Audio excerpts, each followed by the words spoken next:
Yes, I'm still here, Hollywood. And coming up on today's episode... What has Jackie Chan and Chris Tucker meant to your career?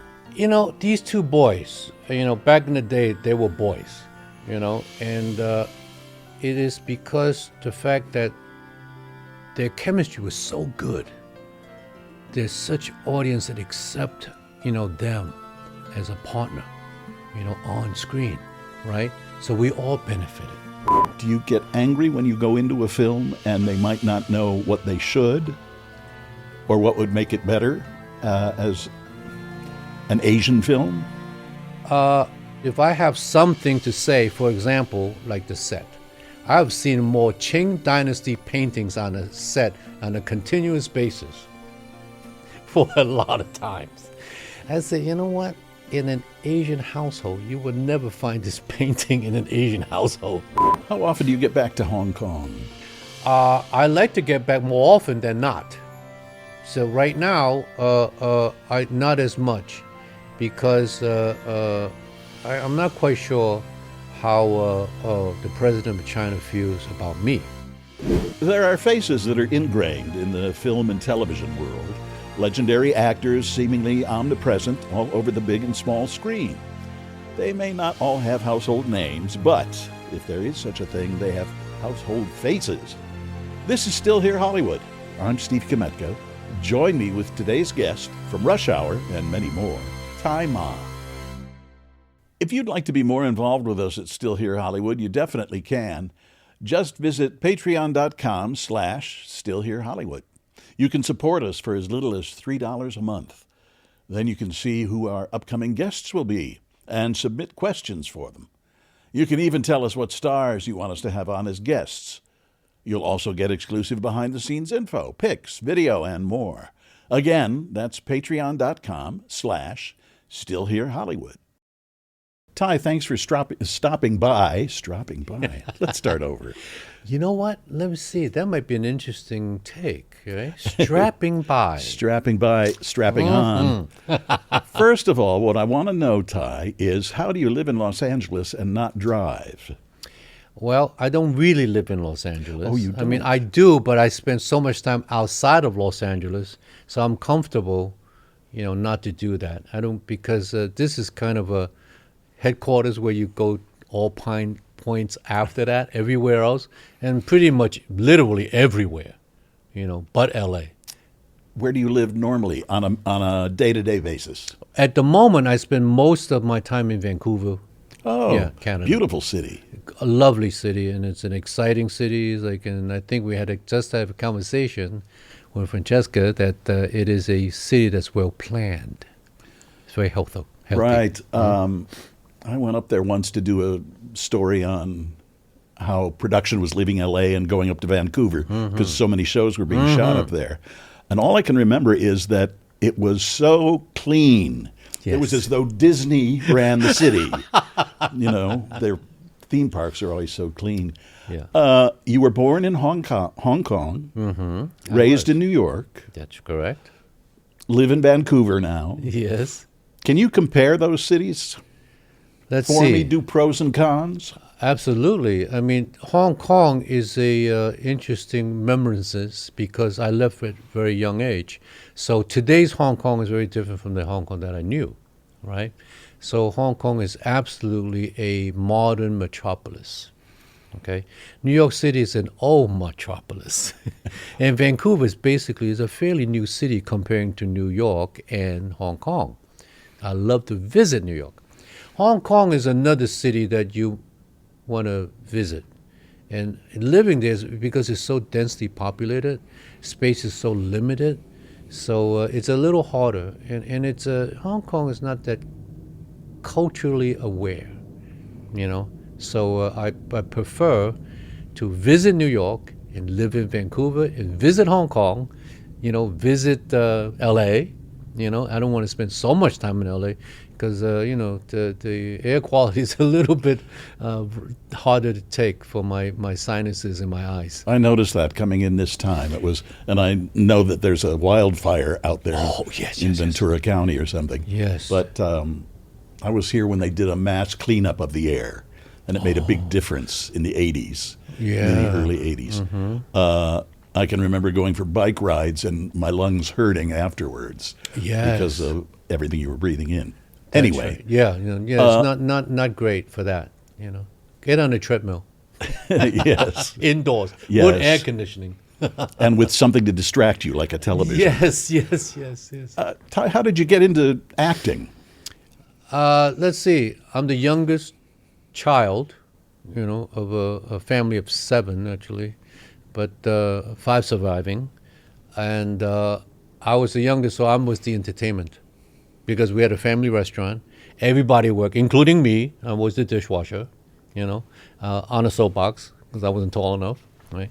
Child labor law didn't mean anything in our restaurant. Yeah. So everybody had to pull their weight. And since everybody worked so hard, I like to cheer them up.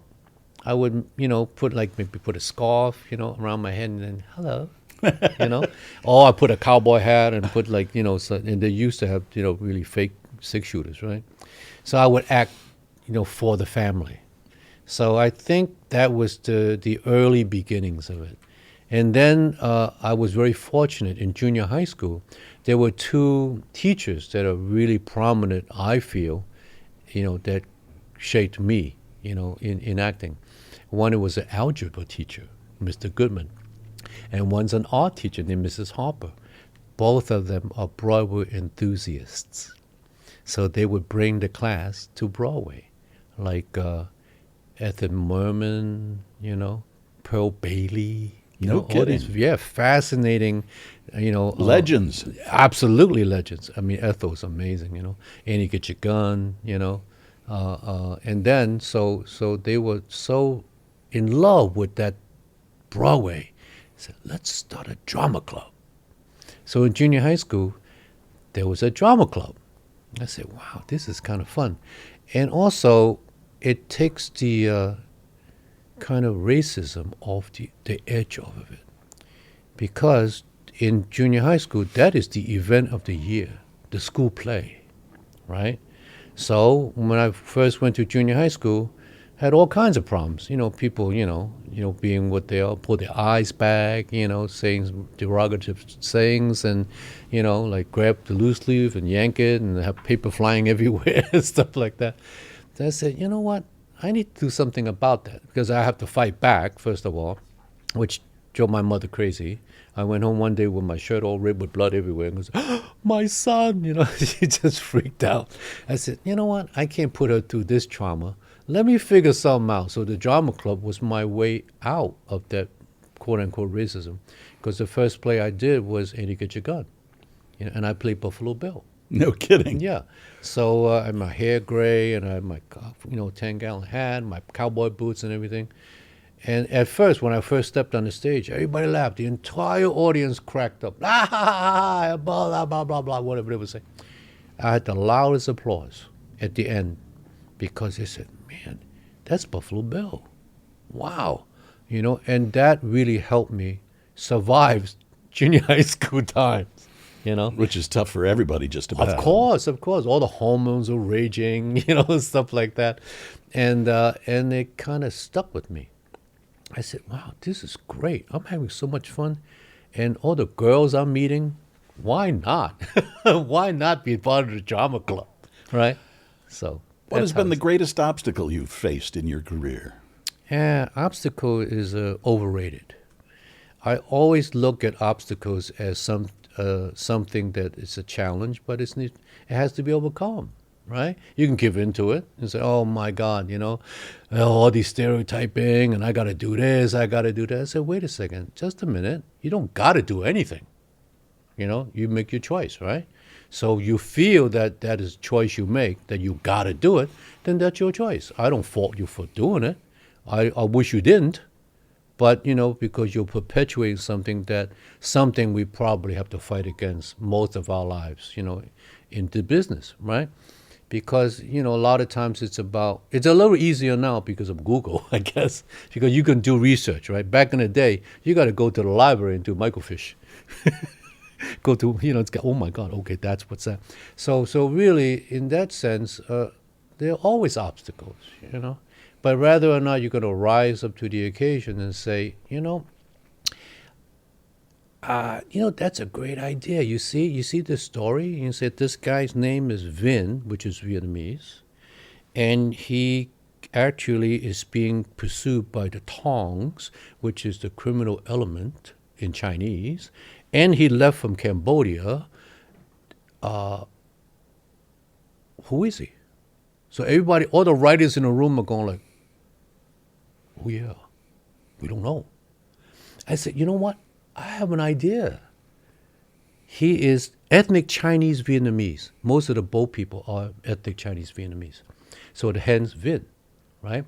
So reason why they left from Cambodia because they had to travel to Cambodia to leave to points elsewhere. And they landed in Chinatown in America.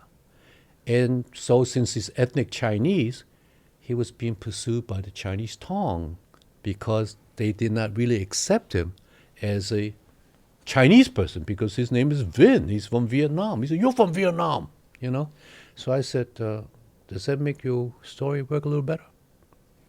Oh, yeah, good idea. Let's do that. So really, you have to take, the opportunity, there's always danger in opportunity, right? So you listen to it, you find it, and you said, okay, let me see what I can offer, as a creative contributor. You can be two kind of actors. You can be a puppet. You can do everything everybody tell you, do this, do that, say this line here, go over there, do that. Okay, fine, that's all good, right? It works. If it works for you, great. I like to be a little bit more of a contributing side. How often have you found yourself on the side of educating the writers or the producers or? Back in the day, almost everyone. Really? Because back in the day, it was hard to do research. So what do, right? They go to Blockbuster. They go to Blockbuster and they rent all of these quote-unquote Asian-themed stories. And they throw it together, right? Because, you as a writer, you have an assignment, right? Producer said, okay, we're going to do an Asian episode. Uh-oh, I have no Asian friends. I don't know anything about the culture. I'm stuck, right? Because we know that most of the Writers Guild of America are white male, middle-aged white male, period, back in the day, right? There are very few women writers, very ethnic writers. Forget it. They don't even exist back in the day, right? People of color. Of course. So what happens is they got to go to Blockbuster. That was their resource, right? So I understand their plight because I have a lot of writer friends. So I said, oh, my God, they pull out their hair, trying to figure out what to do. So I try to help them too, so they don't have to go to their boss and go, well, I came up with this, but it's really terrible. Yeah. Now, the series of Rush Hour films you made, very successful. Yes. I've seen you interviewed and you called it special. Yes. How so? Well, it's the first time where you have two leads of color. You have a black man and an Asian man. Usually salt and pepper. You have a white guy and a black guy, right? So, like the whatever those Beverly Hills Cops and all of those is always that combination. That's the first time where they cast an Asian and an African American as leads in a film. So that made it historical. And that's why I say that's special. And the combination, it's like it became the best babysitter in the room. Because, when you can't afford a babysitter, you pop in a tape of Rush Hour because it's funny. There's a little girl in it. The little girl singing Mariah Carey. So kids love it. So I still make a lot of money from Rush Hour. That's good. It's very popular. That's a good thing. What has Jackie Chan and Chris Tucker meant to your career? These two boys, back in the day, they were boys, and it is because the fact that their chemistry was so good. There's such audience that accept, them as a partner, on screen, right? So we all benefited, right? Especially when I'm Consul Han and Ambassador Han later, and I'm their boss. So, and then the little girl really helps. So all of that really is a combination, and they are so loose on the set. I mean, you're talking about Rush Hour 1, you have some great cast. You got Tom Wilkinson, and you got me, you have all of these veterans. And that's in some ways, that's the brilliance of Brett Ratner in that sense. Because he was a new director. I think he directed one film and music videos. So his set is like a music video set. It's like, and what he did was say, you know what, I'm going to support these boys from all these veteran actors. Everywhere they turn, they have a veteran playing against. So you can only do the scene as good as your scene partner, right? You can't do the scene by yourself. So I think in that sense, I have to give some credit to Brett. Do you ever get angry? You seem to have a really good attitude in how you're viewing this. Do you get angry when you go into a film and they might not know what they should or what would make it better as an Asian film? I do, but I usually try to take it to the side because there are a lot of people involved in a film set, in a TV set. I don't want to, and I've known actors that would do that. They'll just go really angry because they're so passionate about what they do, right? And say, you know what? The whole set is tense. Everybody's upset. I said, if I have something to say, for example, like the set, I've seen more Qing Dynasty paintings on a set on a continuous basis for a lot of times. I said, you know what? In an Asian household, you would never find this painting in an Asian household, only if you were a foreigner. Otherwise, you wouldn't be interested in a guy in a Qing Dynasty costume, right? So I would say, you know what? Hey, let me talk to you a little bit about this. Do you know what this is? That is a Qing emperor, right? The Qings are Manchurians, right? Manchurians are conquerors. They actually took over China. They are foreigners, in the Chinese eyes. So you would definitely never see this painting in a Chinese apartment in present day. You might see a Van Gogh, you might see a Picasso, and you will never see bamboo curtains. You will see all these fancy World War, like electric, curtains and stuff. So in that sense, you kind of make sense, right? If it makes sense, because it's their work. Their name is going to be, I'm the production designer. I'm the set designer. So next thing you know, say, oh, wow, dude, that is terrible. That's kind of racist. It's kind of stereotype, right? So you try to do that. So you bring a lot to the set as an actor, but you also come to a set, do you find, frequently as a teacher? That's an interesting question. I used to be much freer with my opinion. I don't do that as much today because it takes time. So now I need to know if you're worth it.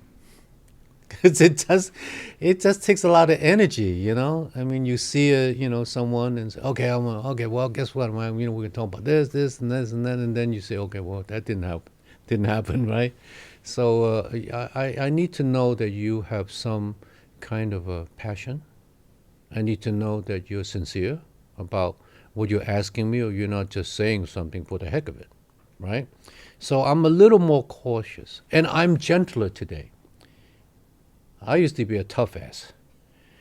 Tough love was where I started, and I said, that is not a good approach, because actors are fragile. You really need to create an environment where they feel safe, right? So back in the day, because I used to do a lot of workshops, people would say, oh, teach, help us. I said, okay, fine. I said, I could only do workshops because I'm too busy, I'm working. So only like 3 weeks or 4 weeks or 6-week workshop. That's it. Okay, we're done. And I used to be on top of them because I know the business is tough. I want them to be tough. I said, what is that? What are you doing? But then I said, wait a second. I have reassessed that way of teaching. Now I approach it much gentler. So. It's a tough business to survive in when all is working in your favor. Do you find a lot of people try to typecast you? Yeah, I mean, but Hollywood is always that way. They always got blinders on. Whatever works is what they want because it's this lot of money involved, right? I don't blame them. They can say, "Hey, he's good dramatic man, but dramatic actor. Yeah, yeah, yeah. Let's just more tears, more this, more drama, more, you know." But I could do a lot of things, right? I said, but for you, I understand. I try to vary my roles. I try to find auditions. I try to find things or play it a different way where they think this is really serious, and then I'll try to find some humor in it. Try to find the lighter side. Just try to find something. Because I want to be a creative participant. I want to be a creative contributor. I don't want to sit around and for you to tell me what to do. Let me try that. If it doesn't work, fine. It's okay. You learn through the years, that the ego gets in the way.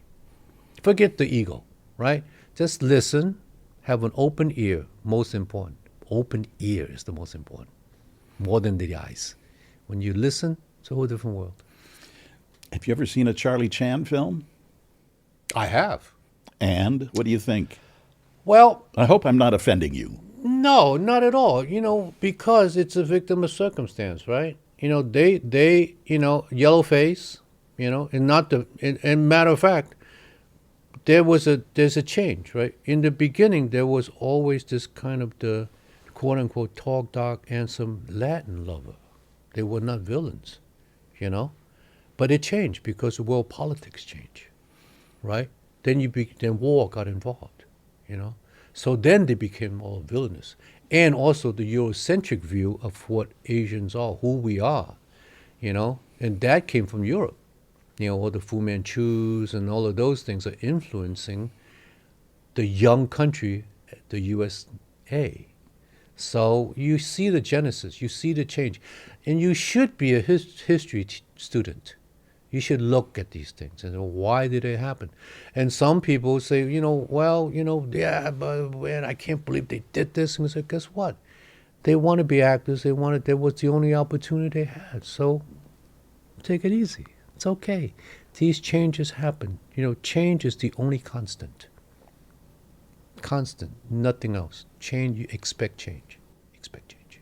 It should be easier for us to deal with change than it is. Well, it's a sigh. What am I going to do, right? Right. Yes. Asian American movies have become so mainstream. What has that journey felt like? It was long. Let's say that. First of all, the stories were a little bit, a little dry, But you know what? They were new. These are new writers. They never had an opportunity to write a movie about yourself, right? So there are a lot of growing pains. But now you look at the stuff that is doing, like Interior Chinatown, this show is going to drop in Hulu in November. Man, that show is extraordinary. And that kind of, you can see the journey from where we started, of this kind of very dry, very standard, kind of story, right? To a show like Interior China, which encompasses, literally, there's something for everybody, So now you kind of go, we have arrived, really, really arrived, because now the creativity is boundless. Before it was very restricting. You have to find things to break out, find things to make it different, find things to make it compelling, So I had to work a lot harder back in the day. So now I can relax a little bit and watch all this wonderful young talent coming up the pipeline. Now there's an opportunity for them to shine. They've always been there. It's just that there were no pipeline. Talent pool was there, no pipeline into the system. So now there are. Did you see the movie Everything Everywhere All at Once? I have. And what did you think? I thought it was a little bit self-indulgent, but it had met much success, obviously. Thank you. I appreciate it. But you know what? It's an experiment. People tried. That's never been done before. And that genre is most important, that we have never been in that genre, period. sci-fi, that type of story. And hey, doesn't mean every time you come out it's a grand slam, okay? Cut the people some slack. And it's okay to admit it's not as good. It's okay, They will grow. These writers are going to be great because they were allowed to do something. I thought they were a little too repetitive, and also to because they wanted to pay tribute to the Hong Kong martial arts cinema, right? I said, if that's your mission, then there needs to be more variation in the fights. Right now, I thought the fights were repetitive. So, but everybody did the best they could. So, hey, get over it. It's all good. Do you feel obligated to convince them? Convince who? Convince the filmmakers. No, I don't think so. I think they're wise. They're bright people. This business have a lot of smart people. Like the guy who wrote Interior Chinatown. He was supposed to be a lawyer. He was a lawyer. What are you talking about? He went to law school. He was actually a lawyer. He said, wait a second. That's not my calling, man. I like to write. So he wrote a book. He wrote a novel, called Interior Chinatown. So then he adapted that book, for Hulu, and he's also the showrunner, right? So I don't think, there is, everybody have their journey. You have to let them do it. Because otherwise, then you kind of, you're depriving them of their experience, of getting, I think that's the most important thing, cumulative experiences. That's important. What's the best experience you've had since becoming an actor and working on film? I think the most rewarding thing for an actor today is to be able to play roles that of unique and really just unique human beings. You get a chance to play these characters that are special. If they were Japanese, they would be national living treasures. And I've had quite a few of those opportunities. And it's really heartwarming because you get a chance to meet them. And you sit down with someone who is legendary, in the world stage. Like, for example, The Quiet American, the character Hing is actually a composite character of two characters, right? But in history, they could have been one because Graham Greene was a spy. So he wrote The Quiet American as a novel. But everything in that book, those guys exist, right? So I had a chance to meet General Un, and he was Hing, triple agent, never caught. Worked for the French, worked for the North, worked for the South, worked for the Americans. Okay, never caught. Talented guy. Amazing, and a student of history. You go to his house, wall-to-wall books, all about history, and a romantic. That you don't expect, right? So you meet these people and you're gaining insight.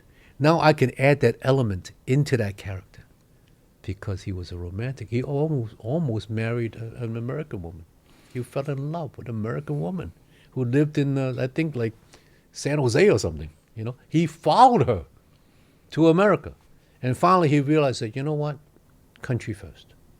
You see, now that's man of character. He said, yes, I could have stayed in America, be a lover to this woman that I love, but my country's falling apart. I got to go back and help. That's extraordinary. I wish there were more of them right now, today. Country first. Without country, there's no home. Okay? So it's always in the Chinese is guo ga. Guo is the country. Ga is home. Country comes first.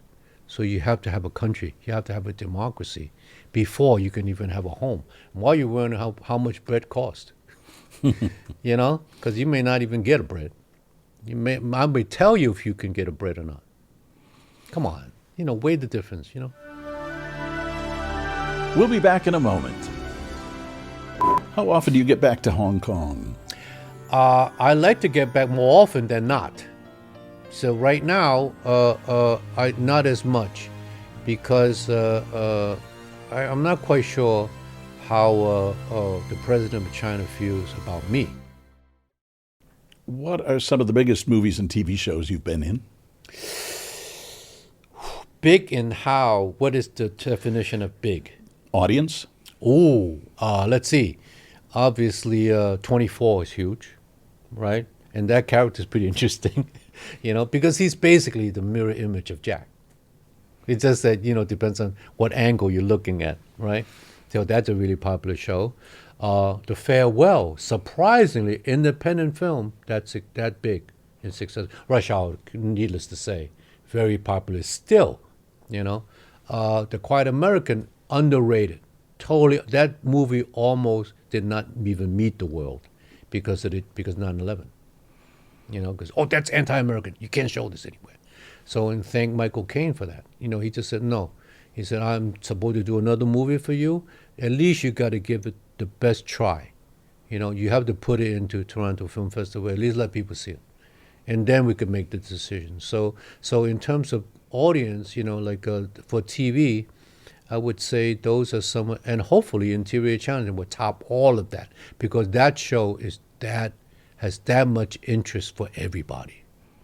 You're high on that, aren't you? Oh my goodness sake, really. It is truly a unique show. I mean, I anything that I tell you would be a giveaway, right? Oh. No, really. No spoilers. But it's just one of those shows where, let's see what the best way to describe it in my terms. I mean, not necessarily what they would think it is. I think it's like Lost, the Upside Down in the Truman Show. Yeah. That's how I would think. Wrap my head around that. Yeah, that's how I see it. Okay. Yeah. In Rush Hour, your daughter is kidnapped. Where did you find that emotion? Well, I was the youngest, so I am the all hands on deck guy. All my nieces, I tell you, I pretty much, I tell my nieces, I know everything about you. I changed your diapers, I wiped you clean, I fed you, So I am in touch with I'm the all-time babysitter, so I'm in touch with children a lot, So I get in touch with that feeling, how to nurture someone, how to protect them, with the pain, the loss that you feel when they no longer all of a sudden disappears from your life. So you do everything in your power to get them back. So that's how it works. And then my nieces go, Mama, I say, I know everything about you. I changed your diapers. So I'm in touch. Although I'm not a dad, but I am the perfect dad, because I do a lot of stuff with because the family, this Chinese family, that's how it works, right? You help out, right? Say, okay, we got to go to the restaurant. Okay, Ivy needs to change. You need to change his diaper. Okay, fine. It's like I got to. Okay, man, dude, that's nasty.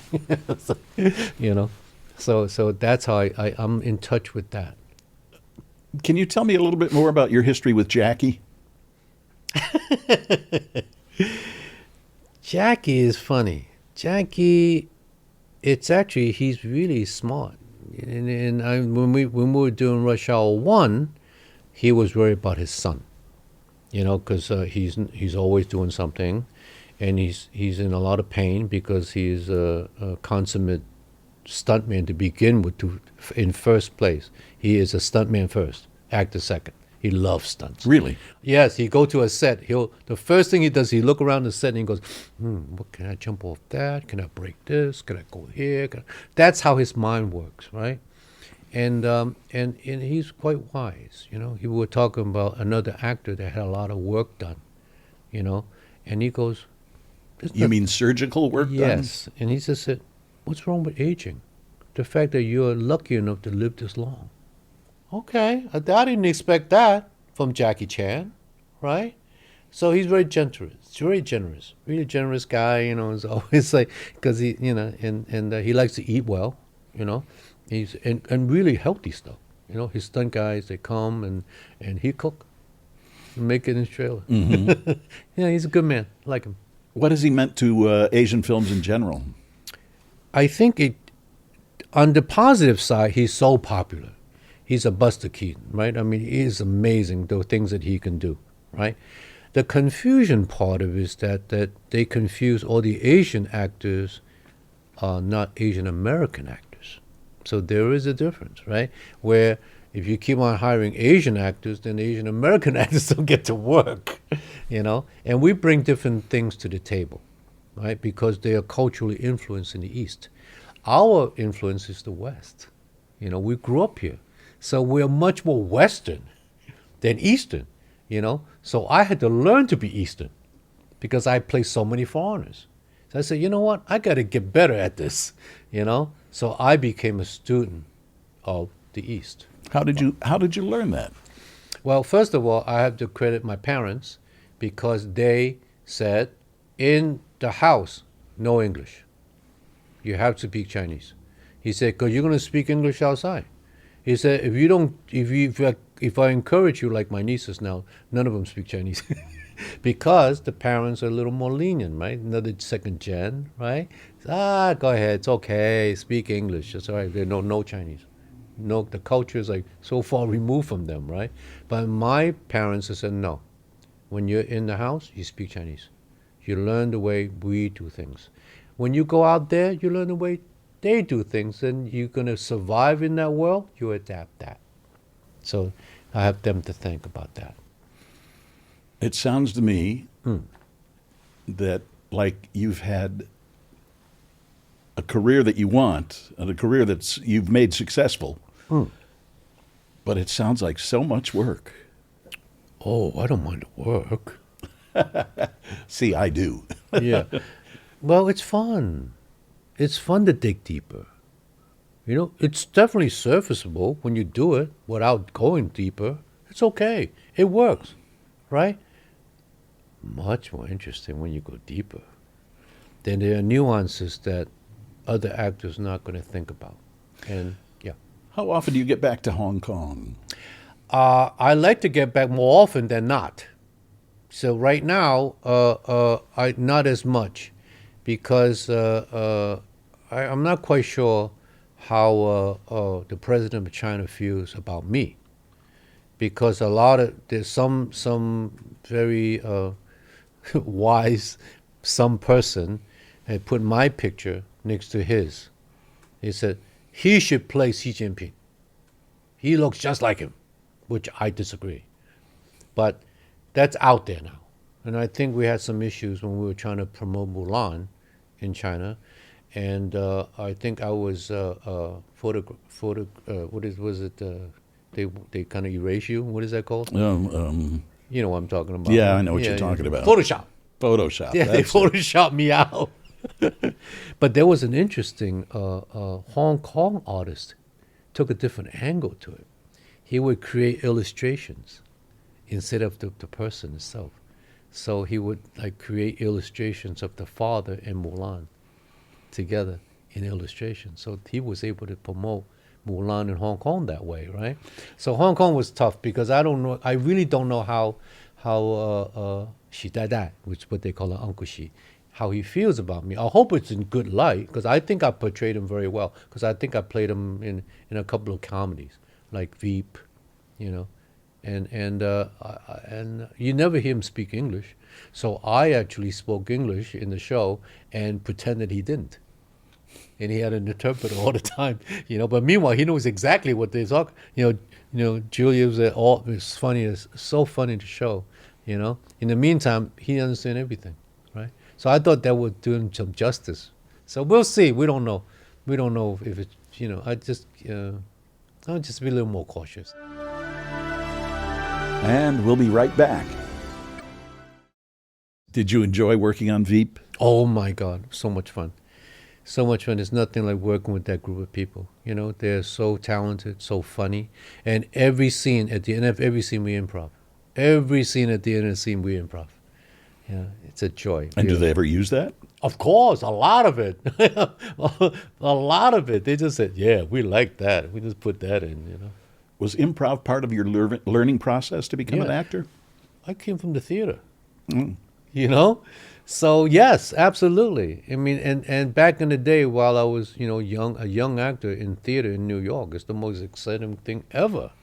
You get to experiment. There's all kinds of theaters. Everybody's improvising, adapting. You know, hey, let's do Peking opera in English. Let's adapt that whole story and translate it. You know, you had all these exciting writers who are up and coming, and people like so off the top of my head, I mean, La Mama is a great place. It's an experimental theater where we try everything, right? I'm not shy, I've been butt naked on stage. It's all good. Everything's fine. Nudity, everything is cool, right? Because it was a time where there was a lot of money around, a lot of funding. National Endowment for the Arts, National Endowment for Humanity, New York State, has money. So it was really, you can actually make a living doing theater. Well, there's always people who pay you to take your clothes off. Well, Joke. I wouldn't take that as a giving, but a lot of money. No, I don't know. Same thing, man. It's like a pot of coffee. You're all good. Okay, I'm doing it. That's brave. Mm-hmm. Can you walk down the streets without being recognized? Probably not. They are all for different things too. It depends on where I am. It's kind of weird that way, but most of the time is rush hour for sure. That's probably the most common. And there are people who say, "Oh yeah, Aquila and the Bee." And say, "Yeah, okay." And then different things. It's just 24, you win 24. So yeah, Kung Fu, you're in Kung Fu. It's like, okay. Wu Assassins. Wu Assassins is another one. That's a little interesting kind of a show. And a great showrunner. So it's good stuff. With all the martial arts films you've been involved with, have you ever been hurt? Oh, yes, of course. Yeah, I mean, not as bad as Jackie, because I'm smart enough to have a double. But you can't help it. You do that kind of stuff, and it took me a long time to even be involved in a martial arts film. I used to have rules for myself. I said, okay, rules to be a bad guy. Okay, number one, the hero must be Asian or Asian American.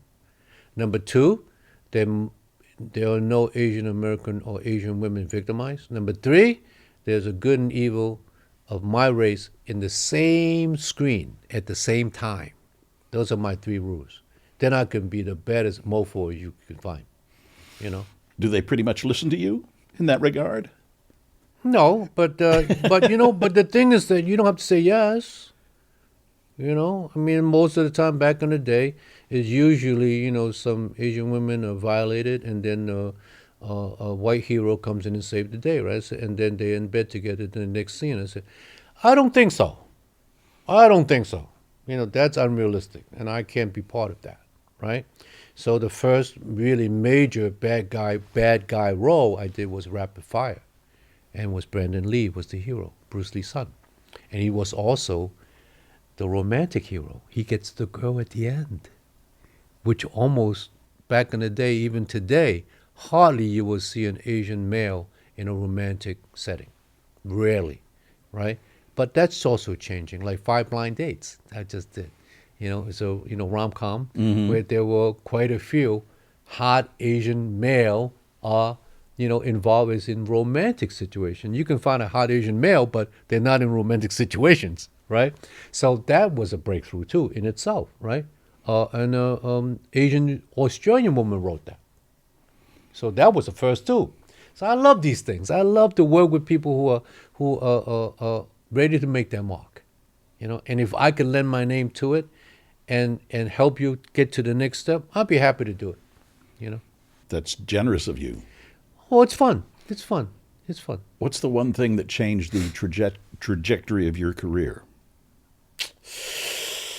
Ooh, that's a good one. That is a good one. I have to think about that.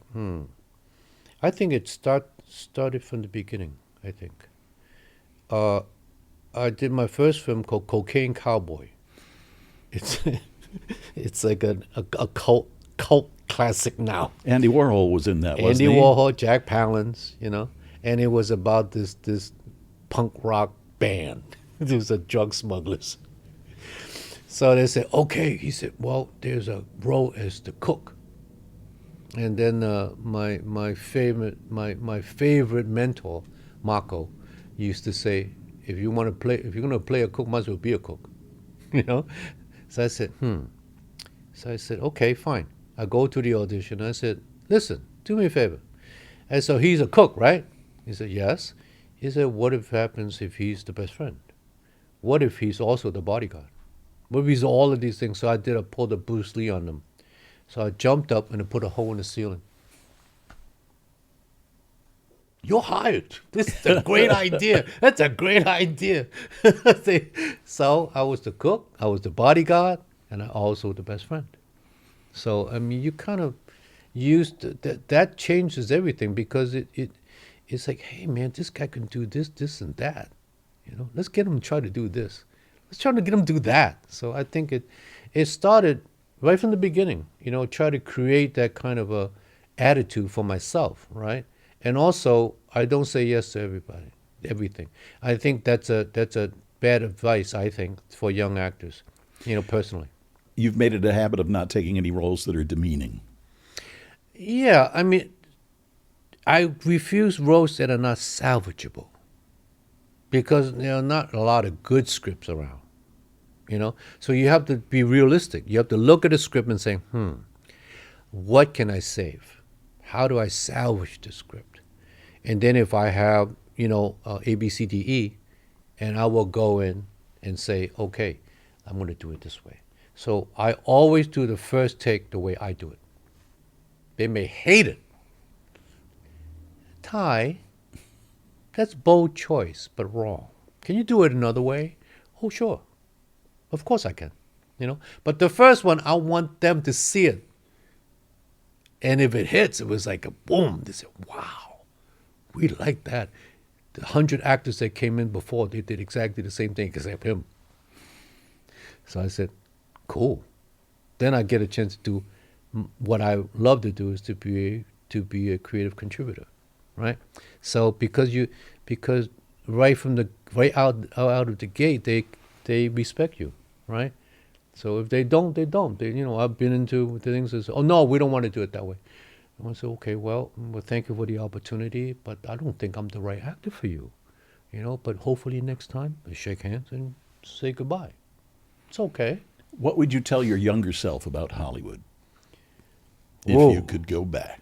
If I could go back and I said, Tzi Ma, look in the mirror and look at your heart and said, is this what you want to do?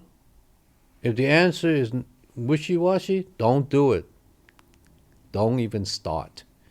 But if the answer said, man, I love this shit, I got to do this. Boom, full steam ahead. Leave nothing behind, just go. Just go for it. Do you have the opportunity to talk to other young Asian actors, actresses? They're all actors now. All actors. And of any color. Because I do, some workshops. And not necessarily all AAPIs. Not necessarily. There are some stragglers that come in and go, can I take your class? And say, yes, you can. I mean, there would be discrimination, right, if I don't do that. And I said, please, come. And I feel that there is a difference in terms of teachers that don't know about you, right? You say, oh, no, that scene, you just did, it's like a little too much, a little too little. And I said, what's too much and what's too little? That drives me crazy when they say, oh, too more, too less. What? What does that mean? I don't know what that means, right?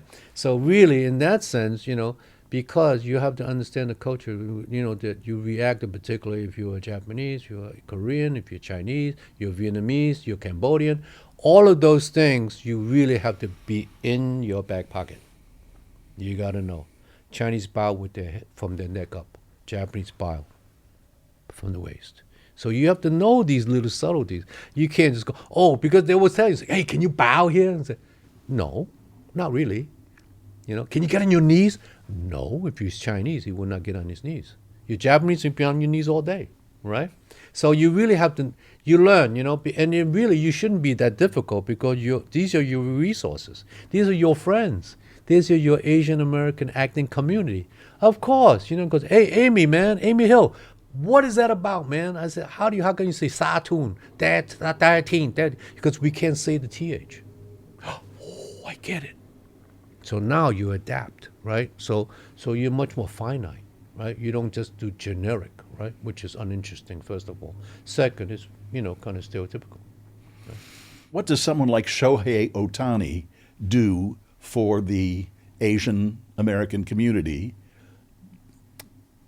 in his capacity as a baseball player. Oh my God, are you kidding me? No. This guy is like, he's a freak.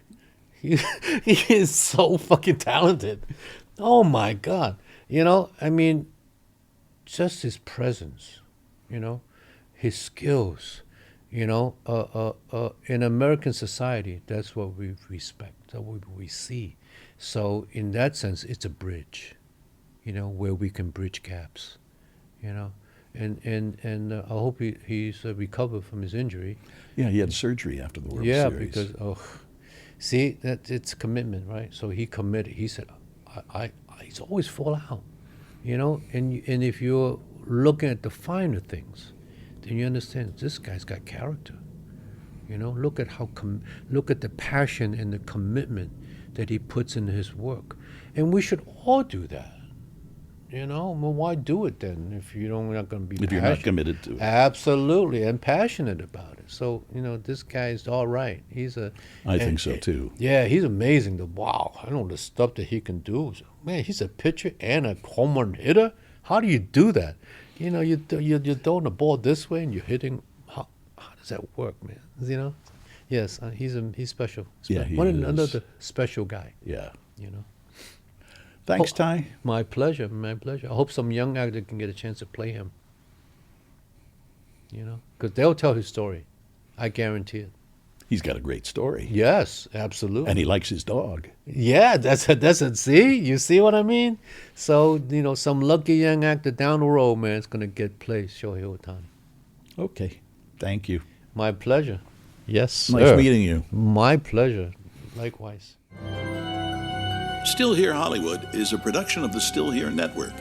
All things technical run by Justin Zangerle. Theme music by Brian Sanashin. And executive producer is Jim Lichtenstein.